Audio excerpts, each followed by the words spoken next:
जय सिया राम दोस्तों, मैं उमेश अग्रवाल बोल रहा हूँ अंबर ज़ैदी के चैनल पे। देखिए दोस्तों, भारत की सरकार एक तरह से बहुत सारे मेजर्स ले रही है to promote international usage of rupee in international trade and transactions. अब ऐसी बात है कि आज हम डॉलर पे ज़्यादा रिलायंस होने से रुपए की जो वैल्यू है अगेंस्ट डॉलर कंटिन्यूअसली गिरती जा रही है। आज 1 dollar is equivalent to around 88 rupees. तो कहीं न कहीं भारत सरकार बहुत सारे मेजर्स ले रही है रेगुलरली, और हम इस संदर्भ में हमने पीछे भी आपको इन्फॉर्म किया था। और आज जो लेटेस्ट खबर आ रही है कि भारत की जो सेंट्रल बैंक है, वो चाहती है कि रूपी सेटलमेंट्स हो विथ फ्री ट्रेड पार्टनर्स। अभी हम फ्री ट्रेड एग्रीमेंट जिन जो भी कंट्री से साइन कर रहे हैं, उससे हम चाहते हैं कि उनका जो ट्रेड सेटलमेंट हो, वो रुपीज़ और लोकल करेंसी में हो। इसके कारण क्या होगा कि वो जो कन्वर्शन कॉस्ट है, वो कम होता जाएगा, डॉलर पे डिपेंडेंस कम होता जाएगा और भारत एक तरह से आर्थिक महाशक्ति उभर सकता है। देखिए, अभी हमने एक तरह से इंटरनेशनलाइज़ेशन ऑफ रूपी जुलाई 2022 में चालू कर दिया था।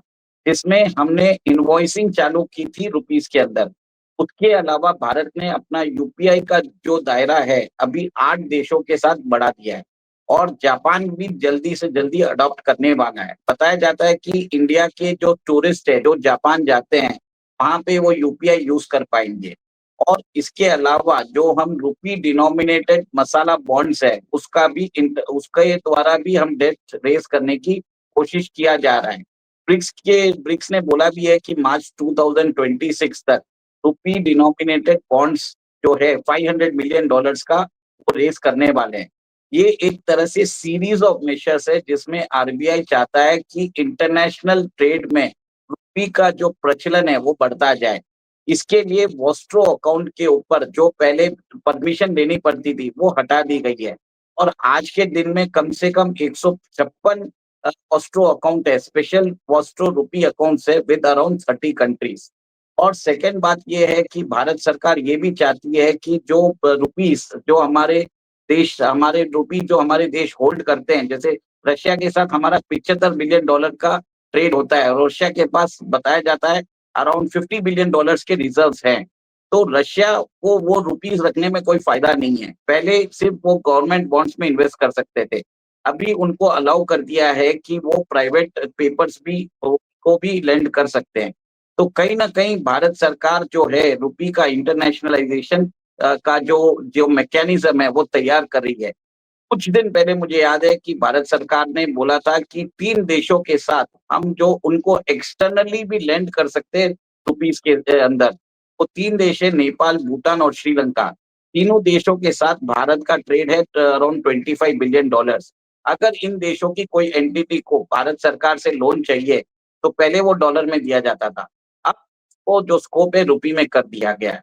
देखिए दोस्तों, भारत सरकार जो है अपना जो यूपीआई है उसको बढ़ाती जा रही है, क्योंकि यूक्रेन युद्ध के बाद आपको मालूम होगा कि रशिया के $300 बिलियन के जो रिजर्व्स है, वो कॉन्फिस्केट कर दिए गए थे, जो डॉलर डिनोमिनेटेड थे। के अलावा रशिया को स्विफ्ट जो बैंकिंग सिस्टम है, उससे भी हटा दिया गया था।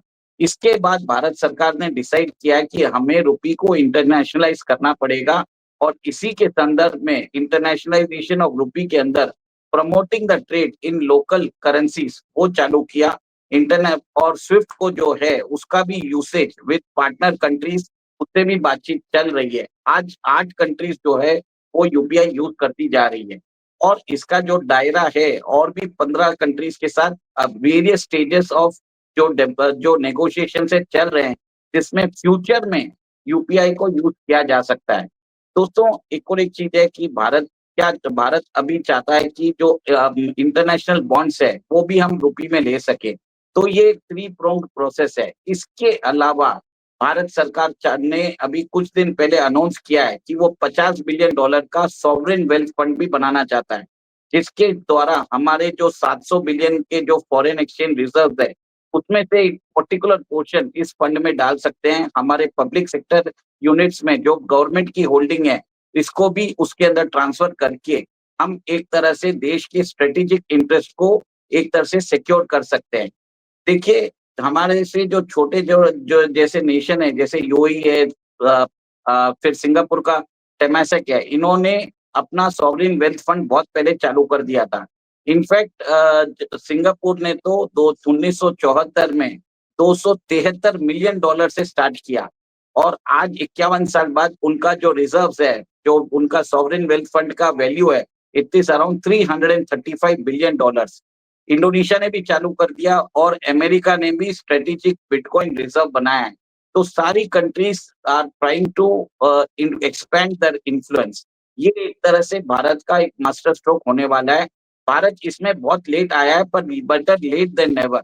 सेकंड एक और एक चीज़ है, भारत जो है अपना जो डिजिटल पब्लिक इंफ्रास्ट्रक्चर है, उसको भी उन्होंने पार्टनर नेशंस को बोल दिया है, अगर वो चाहें तो भारत उनका भी जो यूपीआई है, उस कंट्री का यूपीआई हमारे जो यूपीआई का इंटरफेस है, एप्लीकेशन प्रोग्रामिंग इंटरफेस है, उस बेसिस पे बना के भी दे सकता है। तो मेरे हिसाब से एक साउथ अमेरिकन नेशन और एक अफ्रीकन नेशन का हम उनका डिजिटल पब्लिक इंफ्रास्ट्रक्चर भी बना रहे हैं। देखिए, भारत का जो यूपीआई है, जिस हिसाब से उन्होंने इंटरनेशनली उसका अडॉप्शन हुआ है, बताया जाता है कि अराउंड आज वीज़ा पे को भी हम बीट कर रहे हैं बाय इन वॉल्यूम रो और 1 महीने में अराउंड 28 लाख करोड़ का ट्रांज़ैक्शंस हो रहा है, यूपीआई के द्वारा। अब बाहर से भी पेमेंट्स आते हैं हमें और उसके अंदर कन्वर्शन कॉस्ट भी कम हो जाता है। बाहर से भारत को अप्रॉक्सिमेटली $135 बिलियन के रेमिटेंसेस आते हैं। जब हम वेस्टर्न स्विफ्ट बैंकिंग सिस्टम को यूज़ करते हैं, तो उस समय कन्वर्शन कॉस्ट लगता है और अमाउंट आने में भी 24 से 36 घंटे लग जाते हैं।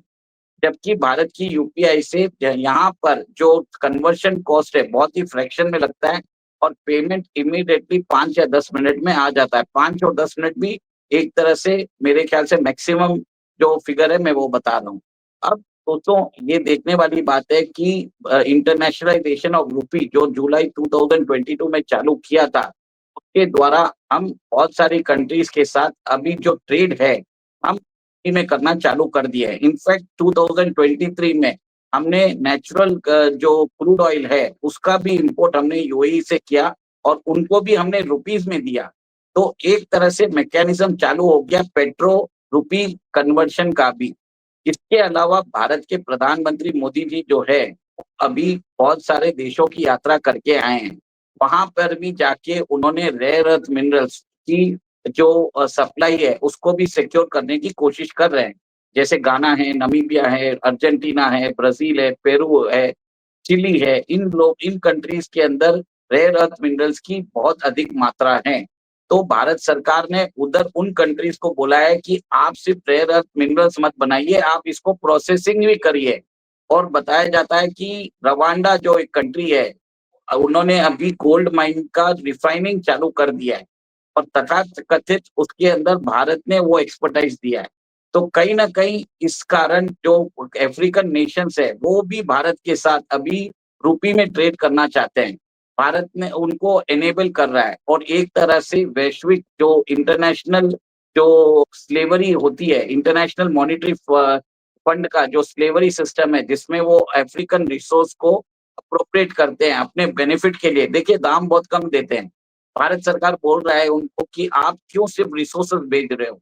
आप इसको रिफाइनिंग करो, आप रिफाइनिंग इंडस्ट्रीज़ लगाओ और भारत उसके अंदर उन सारी कंट्रीज़ को एक्सपर्टाइज़ दे रहा है, जिसके कारण वैल्यू एडिशन हो रही है 30% और ये जो भारत की गुडविल है, वो एक तरह से काम आ रही है।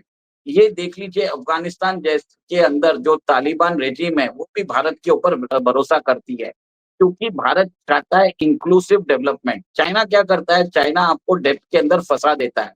भारत एक तरह से वहाँ पर डेवलपमेंट ओरिएंटेड जो मैकेनिज़्म है, उसमें दोनों का फ़ायदा हो, कैसे हो, वो एक तरह से ट्राई कर रहा है। इसके लिए बहुत सारे अफ्रीकन नेशन आज भारत के ऊपर विश्वास भी करते हैं, क्योंकि G20 में भारत ने अफ्रीका को एक तरह से मेंबरशिप दी है और उसको G21 किया है, द एंटायर अफ्रीकन यूनियन। तो कहीं न कहीं आप ये देखिए कि अफ्रीका की वॉइस बन के उभरा है भारत और ग्लोबल साउथ में वो चाइना को राइवल कर रहा है। चाइना का जो प्रेज़ेंस है अफ्रीका की सारी कंट्रीज़ के अंदर है 54 कंट्रीज़ पर उसने एक्सप्लॉइटेशन किया है। भारत वहाँ पे जाके म्यूचुअल डेवलपमेंट की बात करता है, टेक्नोलॉजिकल ट्रांसफर की बात करता है, शेयर्ड म्यूचुअल इंटरेस्ट की बात करता है। इसके लिए भारत का जो वहाँ पे जो पलड़ा है वो भारी है।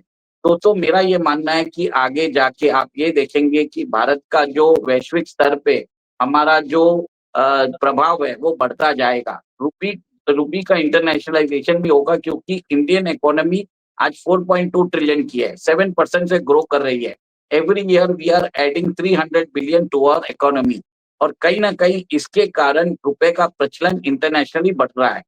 और हम तो अभी एनर्जी इंपोर्ट्स जो है वो भी रुपए में करना हमने चालू कर दिया है। हम फ्री ट्रेड एग्रीमेंट साइन कर रहे हैं, उन सब कंट्रीज़ को भी बोल रहे हैं कि आप जो सेटलमेंट है रुपए में चालू करिए। कुछ दिनों में आप ये देखेंगे कि हमारा जो यूपीआई है, उसका जो लिंकिंग है, हम रशिया के जो मीर सिस्टम है, चाइना के सीआईपीएस है, ब्राज़ील के पिक्स है, उसके साथ कर देंगे। क्योंकि 2026 में ब्रिक्स की प्रेसिडेंसी भारत के अंदर हो रही है। कहीं न कहीं आप ये देखेंगे कि वहाँ पे वेस्ट की दादागिरी के खिलाफ भारत एक कड़ा स्टैंड लेगा और जो पेमेंट सिस्टम का इंटरलिंकिंग है, जो सेकंड स्टेप है आफ्टर लोकल क करेंसी ट्रेड के बाद, तो वो किया जाएगा। तो ये सब सीरीज़ ऑफ मेजर्स है जो आरबीआई ले रहा है to internationalise the usage of rupee in the international trade settlement and finance. तो ये सब काम हो रहा है दोस्तों। और भी आगे अगर खबर आती रहेगी इस विषय पे, मैं आपसे आपके पास सारे अपडेट्स लेके आऊँगा। अंबर ज़ैदी की तबीयत अभी ठीक नहीं है, इसके लिए वो नहीं आ पा रहे हैं, तो आपको 1-2 दिन रुकना पड़ेगा। तब तक अंबर ज़ैदी के चैनल के द्वारा सबको प्रणाम कर रहा हूँ। जय सिया राम।